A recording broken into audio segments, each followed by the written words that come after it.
3 ഉപതെരഞ്ഞെടുപ്പുകൾ നടക്കുന്നു 3 മണ്ഡലങ്ങളിൽ. ആ തെരഞ്ഞെടുപ്പ് ദിവസങ്ങളിലാണ് രാവിലെ തന്നെ ഈ വാർത്ത പ്രസിദ്ധീകരിക്കുന്നത്. ഇതാദ്യം വരുന്നത് ടൈംസ് ഓഫ് ഇന്ത്യയിലാണ്. ടൈംസ് ഓഫ് ഇന്ത്യയിൽ സാധാരണഗതിയിൽ ഇത്തരമൊരു വാർത്ത ലളിതമായി വരുമോ?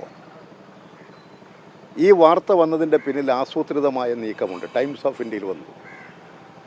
നിങ്ങൾ ടൈംസ് ഓഫ് ഇന്ത്യയിൽ വന്നതിനെ അടിസ്ഥാനപ്പെടുത്തിയാണ് നിങ്ങൾ വാർത്ത കൊടുത്തത്. കാരണം നിങ്ങൾക്ക് നിയമപരമായൊരു പ്രൊട്ടക്ഷൻ അവർ കൊടുത്തു, ഞങ്ങൾ കൊടുത്തു എന്ന് പറയാം. ടൈംസ് ഓഫ് ഇന്ത്യ എന്ത് അടിസ്ഥാനത്തിലാണ് വാർത്ത കൊടുത്തത്? ഒരു വസ്തുതയുമില്ലാത്തൊരു വാർത്ത ഇവിടുത്തെ എല്ലാ മാധ്യമങ്ങളിലും പ്രചരിപ്പിച്ചു.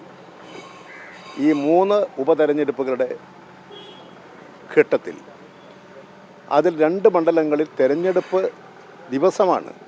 ഇതാദ്യത്തെ സംഭവമാണോ കേരളത്തിൽ? നിങ്ങൾ ഓർക്കുന്നുണ്ടായിരിക്കും ലോകസഭാ തെരഞ്ഞെടുപ്പ്.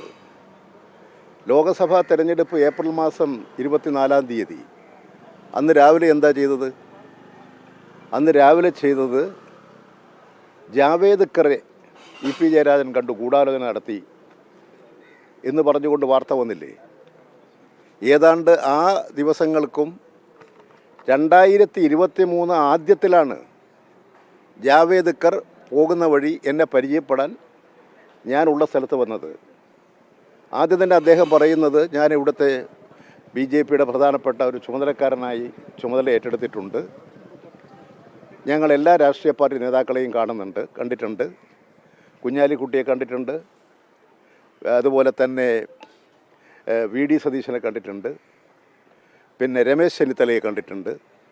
നിങ്ങളുമായി പരിചയപ്പെടാൻ വന്നതാണ്, നല്ലത്, സന്തോഷം എന്ന് പറഞ്ഞ് 5 മിനിറ്റിനുള്ളിൽ ഞങ്ങൾ പിരിച്ചു. എന്താ വാർത്ത കൊടുത്തത്?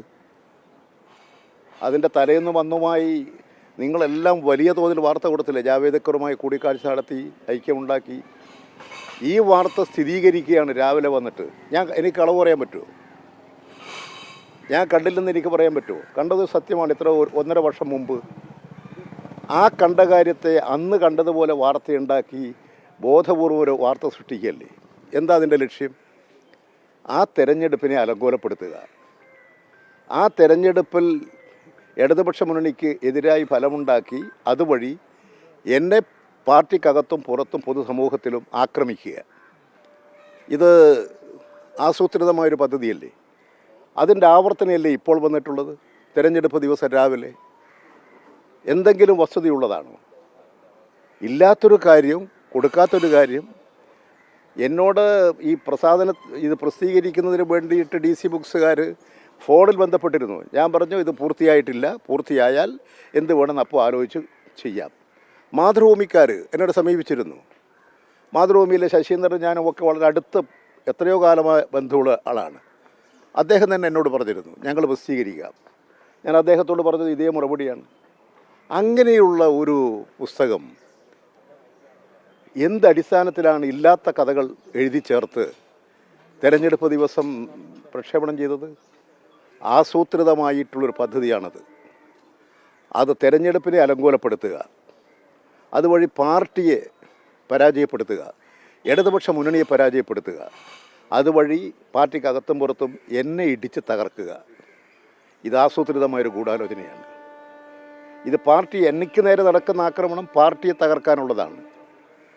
എന്നോട് വ്യക്തിപരമായിട്ട് എന്തെങ്കിലും വിരോധം തോന്നേണ്ട കാര്യമില്ല. ഞാൻ പാർട്ടിയുടെ ഭാഗമാണ്. അതുകൊണ്ട് കമ്മ്യൂണിസ്റ്റ് പാർട്ടിയെ, മാർക്സിസ്റ്റിനെ ആക്രമിക്കാൻ പാർട്ടി നേതൃത്വത്തെ ആക്രമിക്കുക എത്ര കാലമായി തുടങ്ങിയിട്ട്? എനിക്ക് തന്നെ ഇവിടെ എത്രമാത്രം അനുഭവങ്ങളുണ്ട്, എന്തെല്ലാം പറഞ്ഞ് പ്രചരിപ്പിച്ചിട്ടുണ്ട്. എത്ര കാലമായി ഈ മാധ്യമ പ്രചാരണം എന്തിനു വേണ്ടിയിട്ടാണ്? കമ്മ്യൂണിസ്റ്റ് പാർട്ടിയെ, മാർക്സിസ്റ്റിനെ ലക്ഷ്യം വെച്ചുകൊണ്ടാണ്, ഇടതുപക്ഷത്തെ ലക്ഷ്യം വെച്ചുകൊണ്ടാണ്. അതുകൊണ്ട് ഇത് ആസൂത്രിതമായിട്ടുള്ളൊരു പരിപാടിയാണ്.